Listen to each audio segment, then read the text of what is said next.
Hello everyone. This is a podcast episode discussing Johnny Suh. This is actually a continuation from my recent TikTok video. I made a video about Johnny Suh. Thank you everyone for the wonderful comments on that TikTok. I'm really appreciative of it. I basically did a bit of an impromptu TikTok discussing the appeal of Johnny from the band NCT 127 or NCT in general. It was basically discussing the appeal of Johnny, what makes him so great, other than, of course, his good looks and being tall, etc. It was kind of trying to hit the nail on the head and summarize that it's really his personality that's so engaging and what makes people drawn to him. I mean, I think this is a very common thing with most idols. For instance, BTS, there's a huge army that just adore those guys. And from the outside, naysayers can kind of say, oh, you just like them because, they're pretty boys. But it's so much deeper. It's so much more than that. And I think that's just really undervaluing and disrespecting what women like in the female gaze. K-pop totally caters to the female gaze, and I'm just talking about boy groups. But I just wanted to basically explain that, yes, good looks draw you in, and then it's the abilities of the idol. So either they're an amazing singer. I mean, people who love Haechan, for instance, some people can just genuinely just adore him because of his voice. But I think what really makes fandoms stick and how people have biases, etc., is because these idols have a little something more. It's their personality, whether it's manufactured or real. It's a persona. That is what makes these fans stay and follow these idols basically to the bitter end. So that's the kind of thing with Johnny. I think Johnny gets very much overlooked. I think SM marketed him, especially from debut. He debuted in the Limitless music video, which he was so cool in. But I think he was marketed as basically just a good looking guy, like one of the main visuals. And just that was kind of it for him. Just the good looking guy, the guy that girls could look at. And then you were drawn in by the talents of the other members. And it just basically completely overlooks Johnny. And I think that's why he's been really, really poorly employed, because I actually think Johnny's greatest strength is his personality, his wit, how great of a conversationalist he is. I think that's really where his strength lies and what makes him so different from the others. Like, I know Mark can speak English, but Johnny has a wit and a humor about him, which, he plays to Mark's expense by making fun of Mark. But Johnny has a wit and humor to him that actually is a great bridge between American humor and Korean humor. Whenever he's cracking jokes, I always end up laughing, and that's genuinely because he has a good sense of humor and he thinks on his feet. I think SM would do really well putting him on variety shows, but I don't know.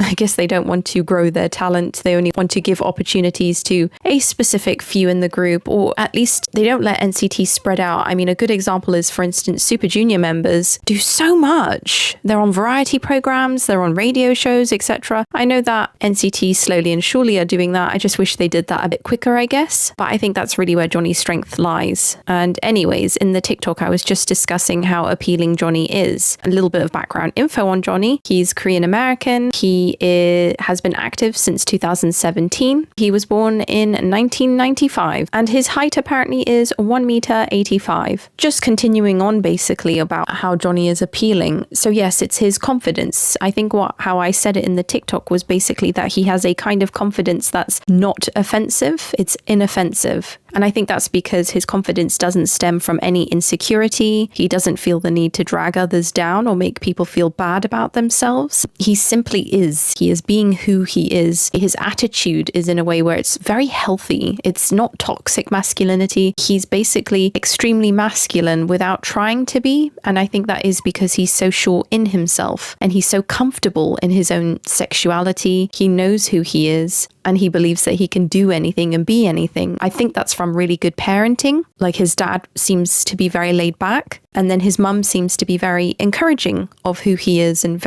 she praises him a lot. And to this day, she still praises him and thinks he's just the most handsome, best looking son ever. And she said that she's thought that since the day he was born, which is just wonderful. And I think he's had such a integral pillar growing up of believing that he is, I'm not going to say he's the best, because, that sounds arrogant. It's not that he's better than others, but it's just a case of he's grown up believing that he can be anything he wants to be.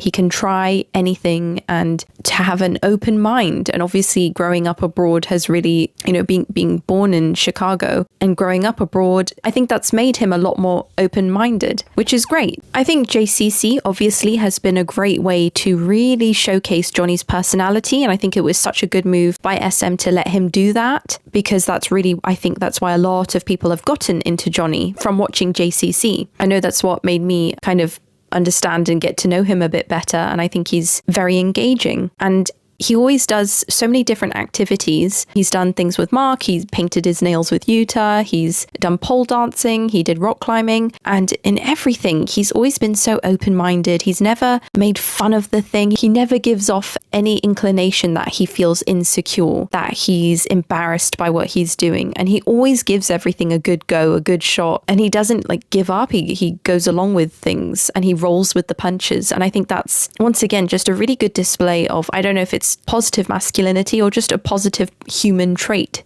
And I think we can all learn something from Johnny.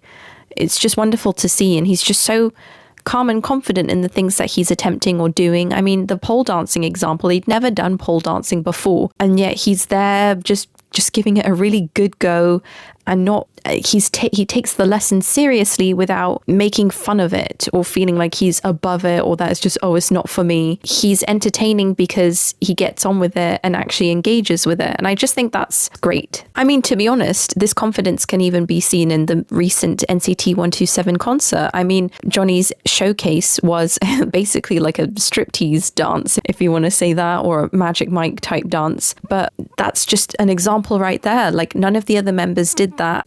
I think Jaehyun has an equally good physique, but Johnny had the confidence in himself to be able to just, get in there and get stuck in and dance topless and be as seductive as he could be. And that takes a lot of guts. That really takes a lot of guts, and he did it.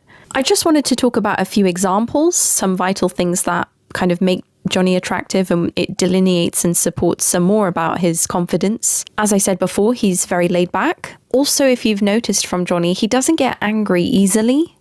I think it's also because it takes so much for him to be bothered enough to be angry. He only gets annoyed when there's something worth being angry about. Like, he was reacting to videos of himself, and I'm sure you guys know the famous line. There's an American interviewer, I think he's in his 50s, this guy. He was interviewing 127 because they were doing promotions in America. And as this interviewer was taking the microphones from them, he just said, oh, by the way, to Johnny and Mark, or was he just saying it to Johnny? But he said, oh, by the way, your English is excellent. Your English is amazing. And you just hear Johnny, as this guy's taking the mic from him, you just hear Johnny go, oh, I'm from Chicago. It's just so, he said it so sarcastically, and I'm laughing thinking about it. Obviously, Mark absolutely loses it and just dies laughing. Johnny was reacting to that clip, an edit that someone had made, and he apologized. He said he really regretted saying that, and he said, oh, that was really rude of me. I'm sorry. I don't think Johnny was in the wrong for being kind of insulted by someone saying his English is excellent just because he's Asian.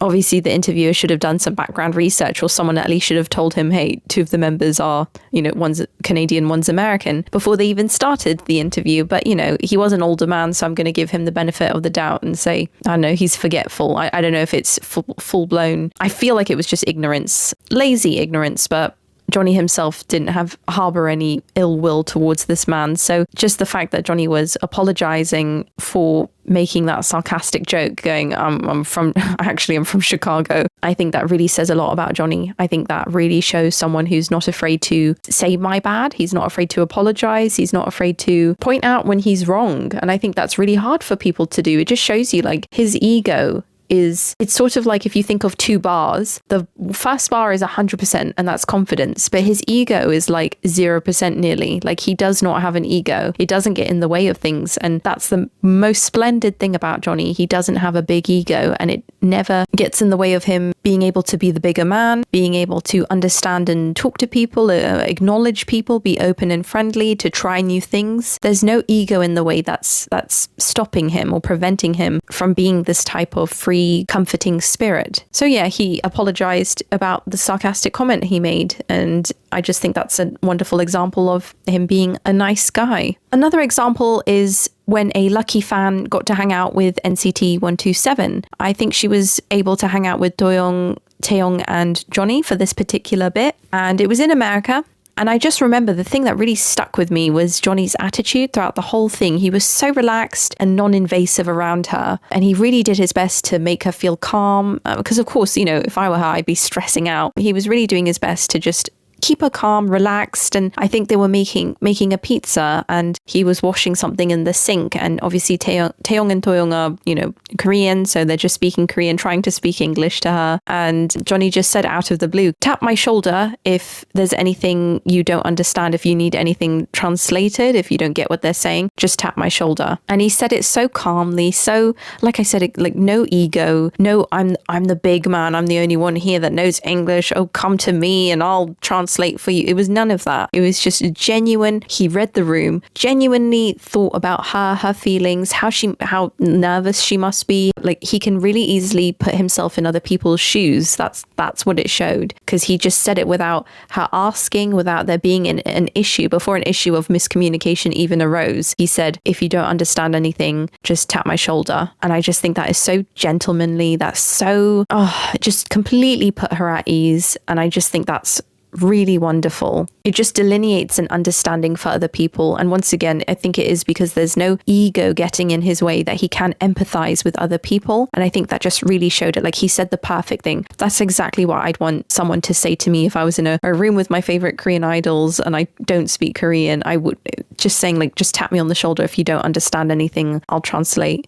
Just already lending a helping hand to someone he doesn't even know. He's creating a safe space and just immediately letting her know that she can depend on him. So I just thought that was a really good example. And I will put these video links down below if you want to see them in action. And another example was a JCC episode with Mark and Doyoung when they were in Chicago. NCT 127 were in Chicago and I think they were going to go eat or get something. Basically, when they got in the car, Johnny was suggesting, oh, let's go get frozen yogurt. And the moment he said that, Mark said, oh, I can't have that. I think it's because Mark has a intolerance. I think he does, just from what I've pieced together. Mark said like, oh, I can't have that. And Johnny was like, no, it's not ice cream. It's just frozen yogurt. Mark said like, really seriously. Mark said, yeah, I can't have that. Like he can't have yogurt. And it's in that moment where, you know, someone with ego, someone who wants to dominate someone who's younger than them, because, you know, Mark is younger. This is what Johnny could have done. He could have gone, well, I want to get frozen yogurt, so we're getting that. He could have said, well, me and Doyoung are going to get frozen yogurt and we can just get you something else, I guess. Or Johnny could have just argued the point some more and gone, oh, why can't you have frozen yogurt? You know, you're spoiling it for us. No, you know what he did instead? He just immediately respects Mark's boundaries. He put it there. Mark said it seriously. Because don't forget, Mark is someone that he banters with, jokes about, you know, makes fun of or whatever. But the moment Mark was serious and said, yeah, I can't have that, Johnny immediately respected that and just dropped it. He went, okay, like we can get something else. Just done. Just immediately respected that boundary of his friend and went with something else. And that's just, once again, just no ego getting in the way, no problem. Johnny probably really wanted frozen yogurt, but it doesn't matter. Mark can't have it. I'm not having it. Done. No argument, no aggro. And I think that once again just shows a level of respect that he has for people and their boundaries. Once again, he can read the room. And it's creating a safe space. Like Mark knows that Johnny will respect his boundaries. If he doesn't want things talked about or done, he won't do it. Johnny won't push it. Once again, that's just a lovely, lovely example of a respectable person. Another great thing about Johnny is that he's a great conversationalist. I think once again, this stems from his confidence, his ability to leave momentary silences in conversations and to just really listen to the other person. Once again, it's because of his confidence and self-assuredness that makes it more easy for him to look into someone's eyes and keep their gaze without looking away or feeling embarrassed, which even Doyoung struggles with, for instance. If you notice, whenever he's talking to people, he does look them in the eye and he doesn't blink or look away. I mean, I remember he was in a video with a little girl and he was just so comforting, empathizing, looked into her eyes when she spoke and really was calming and engaging with her. And I think he's just someone that's good with children as well. And I do think it's the lack of ego once again. Johnny doesn't feel the need to be the loudest or flashiest person in the room. He's not overtly competitive or jealous. And yet you still notice him because it's that confidence that's magnetic. So